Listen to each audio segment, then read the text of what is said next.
Okay, so somebody had a question about choosing country code top level domains, ccTLDs, or generic or general top level domains, and which one should you choose for your website? So let's say you've got a website called Campervans. So you have a business called selling campervans, and you're based in Ireland, and you're trying to figure out, should I use the country code, the local country code top level domain, which in Ireland is .ie, which in the UK will be .co.uk, and Australia will be .com.au, depending on where you're watching this video.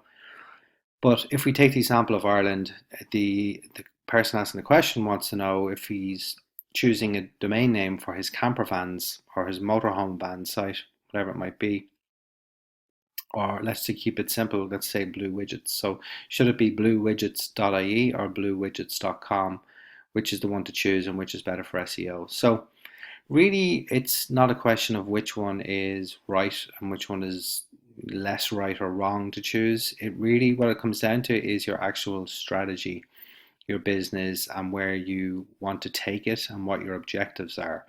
So let's say, for example, and this can actually vary in between product-based businesses and service-based businesses. So if I am, say, an accountant in Dublin, or I am a plumber in Dublin, or I have some other service-based business, maybe, um, yeah, those two examples. So let's say I'm an accountant. If I'm Smith Accountants, and I feel that my business is going to involve working with local business people, local startups, whatever it might be, in the Dublin area, and I'm very much locally based, I would probably go with a .ie domain name in that case.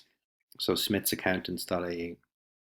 Because, especially because if I see that my business is really going to be focused locally, that I live locally, I'm based locally, I want to work with Irish clients, it's going to give me, it's the right option because it really says to the person seeing my website or my brand, I am based in Ireland. I've got the trusted.ie local domain. I'm relevant to you. I've got a .ie because I'm based in Ireland and I'm servicing local clients.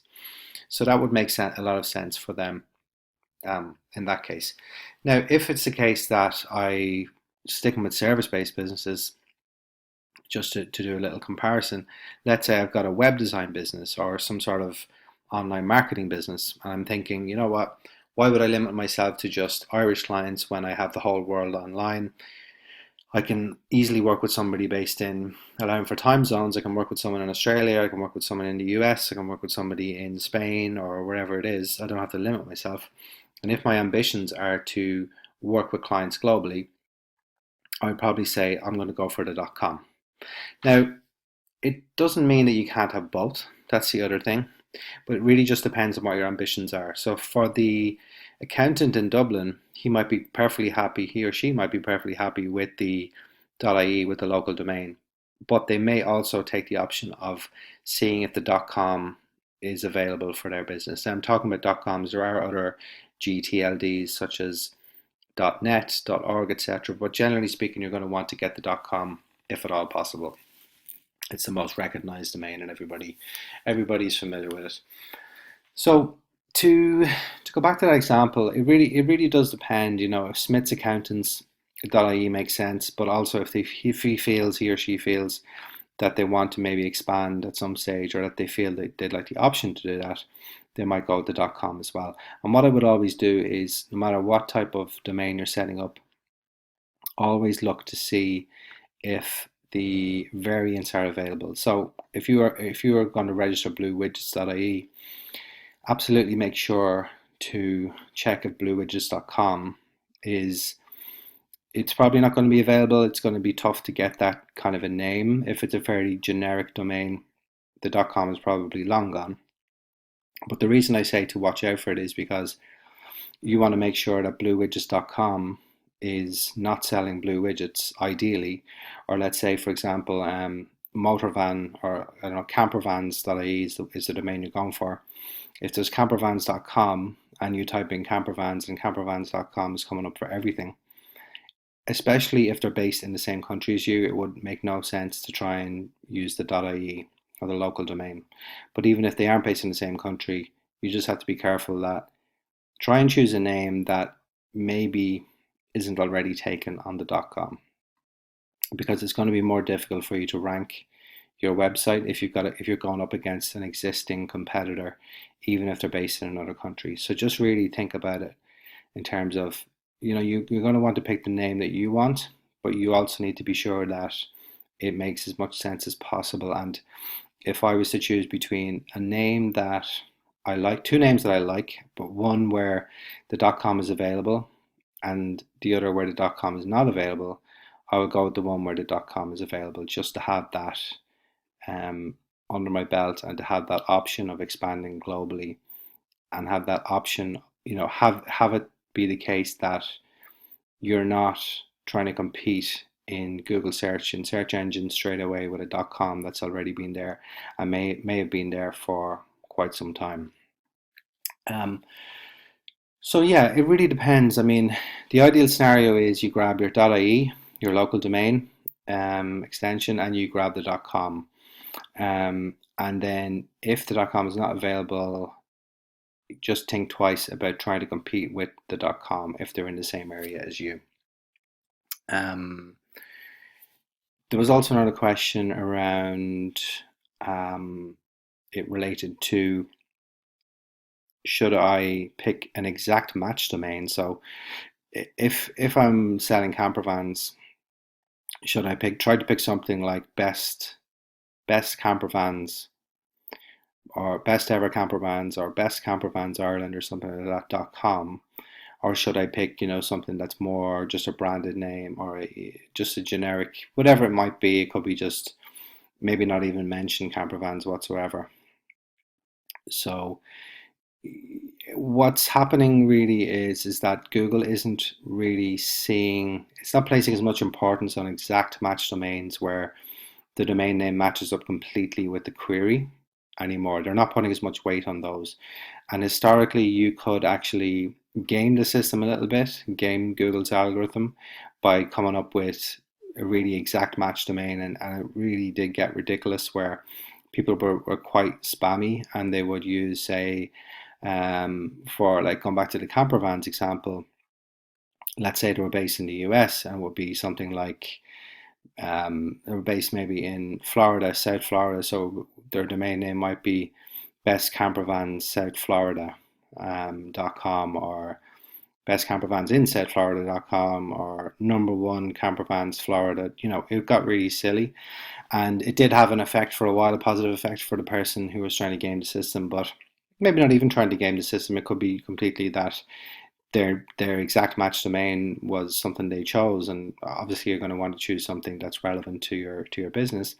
But it did get a bit silly where people were trying to game the system, and generally that's what happens, is that if a technique is proven to work, people will tend to abuse it, they'll tend to overuse it, and there's a correction there. So if something is a quick and easy win in terms of SEO, it tends to get demoted in terms of importance, because everybody can just jump in and really hammer it and get the benefits from it, and it becomes a bit ridiculous.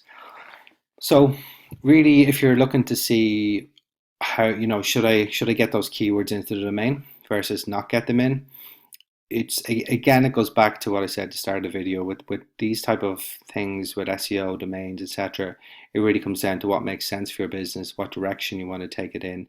And you're better off having a domain that really ticks all the boxes in terms of you actually liking the domain, being able to get behind the name, possibly having the option of the .com, or if the .com is not available, that there isn't, that the person who has a .com is not using it for the same business as your business, same business as yours. So you really just need to make sure that it's a name that you're choosing for the right reasons, not because you're thinking, oh, this is going to do really well on Google. Now, if you do have the keyword in the domain, it may give a slight lift, it may help, and it can help in terms of Google search results and just people recognizing that your domain is relevant to their search. And even things like if you do a search on, say you do a search on camper vans, if we were to go and take an example, let's say we put in camper vans here like this, and just see, so camper vans or motorhomes, etc. So if I scroll down these Google search results and I see I'm maybe searching, you see here you've got CelticCampervans.com. Now, there might be a slight boost for this company because they have Celtic Campervans in their URL, so it will help with click-throughs. It might help them to get more click-throughs from Google search.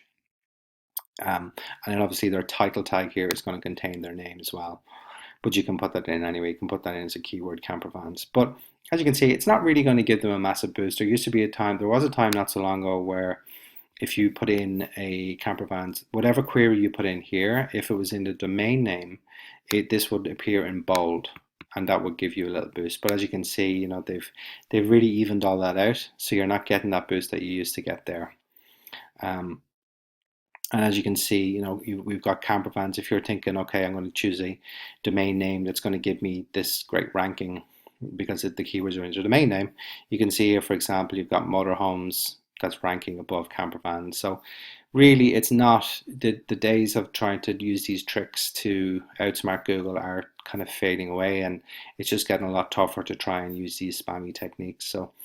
And again, it doesn't mean it's spammy to use keywords in your URL. It's totally fine. But it's not what I'm trying to say is it's not something that you need to get hung up on or really kind of think I need to do this. You just pick what suits for your strategy and for your brand and your goals.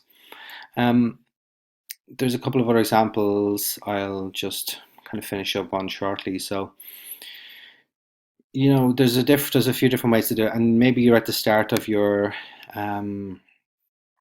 journey in terms of building your site or expanding it or improving it, whatever it is. There's lots of different options for you down the line. So this is mixedgarage.com.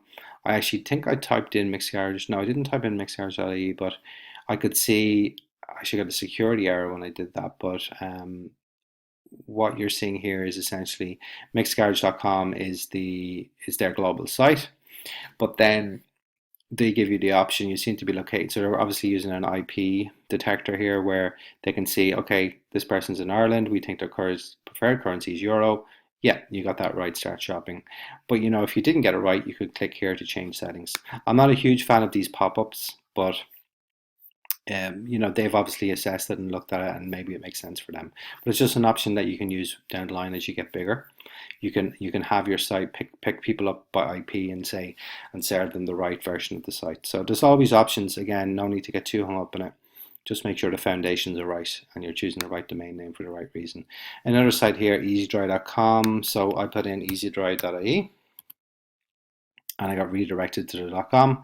I got a pop-up, choose your country, choose Ireland, and what they're using here is a subfolder structure where they have got different subfolders. So if this was actually, say, if you can just check it here, maybe France might be different. Okay, so France, I don't think France is one of the countries there, actually. Maybe it was Greece. It's of hot weather in Greece. Okay, maybe not. They've got different ones there. I think maybe Australia. Okay, so they don't seem to be following, or else this country is not relevant. But it just shows that it gives you options. Actually, okay, so UK. Okay, so there you go. They're using the subfolder structure here, but the point is they still are using just the root domain, the easydry.com here, this subdomain.com. So they're really targeting based on subfolders where they can target different content, different websites, different content to people based on their location. But anyway, that's veering off a little bit. It's really, I hope this has been helpful, and just in terms of basically, how to figure out and helping you figure out what the right option is. Do you go for a local domain or do you go for a generic top level domain? It really comes down to what your strategy is, where your focus is. Are you going to be very locally focused, or do you have aspirations to be global, to serve other markets? Maybe not even global, maybe just the UK if you're in Ireland, or Germany if you're in France. It just depends. I would always, just to sum up, I would always try to grab the .com. But the rule of thumb is, get your local domain, get your .ie or .co.uk, but also be sure to check out, just suss out the situation. Who has the .com? Is it available? Is it a domain that maybe we could buy at a later stage? based on how valuable you think it's going to be. That's going to inform how costly it's going to be to acquire. Um, yeah, but I hope that has been helpful. And please do leave questions, comments in the comment section. And also, I'd be massively appreciative if you could hit the subscribe button if you haven't already for more videos just like these. Thank you very much.